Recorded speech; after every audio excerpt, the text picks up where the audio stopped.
আসসালামু আলাইকুম রহমতুল্লাহি বারাকাতুহু। প্রিয় দেশবাসী, আমার এই ভিডিওটি যার সামনেই যাবে ভিডিওটি শেয়ার করে সকলের কাছে পৌঁছে দিবেন। মাহে রমজান মাস প্রায় শেষের প্রান্তে, আমরা অল্প কয়েকদিনের ভিতরেই আমাদের কাছ থেকেই বিদায় নিচ্ছে মাহে রমজান মাসের সিয়াম সাধনার দিনগুলো। তো আমি যে কথাটি বলার জন্য আজকে আপনাদের সামনে এসেছি, আমাদের বাংলাদেশে অনেক ধনী লোক রয়েছেন, অর্থশালী বৃত্তশালী লোক রয়েছেন, যাদের উপরে জাকাত একান্তভাবে ওয়াজিব।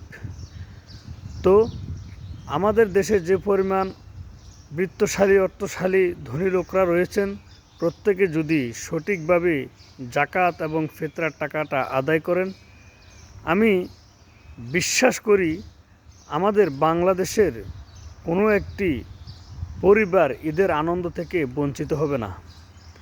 তো আমরা শুধু ঈদের আনন্দ একা করতে চাই না, আমাদের উচিত আমাদের আশপাশে থাকা সকল অসহায়দেরকে নিয়ে এই ঈদের আনন্দ উপভোগ করা। তাই সকলের কাছে আমার বিনীত অনুরোধ থাকবে, যাদের উপরে জাকাত এবং ফিতরা দেওয়া ওয়াজিব হয়েছে, প্রত্যেকেই সঠিক লক্ষ্য দেখে সঠিক ব্যক্তি দেখে ফিতরা এবং জাকাতের টাকাটা তাদের হাতে পৌঁছে দিবেন ঈদের নামাজের পূর্বেই। ধন্যবাদ সকলকে। আসসালামু আলাইকুম।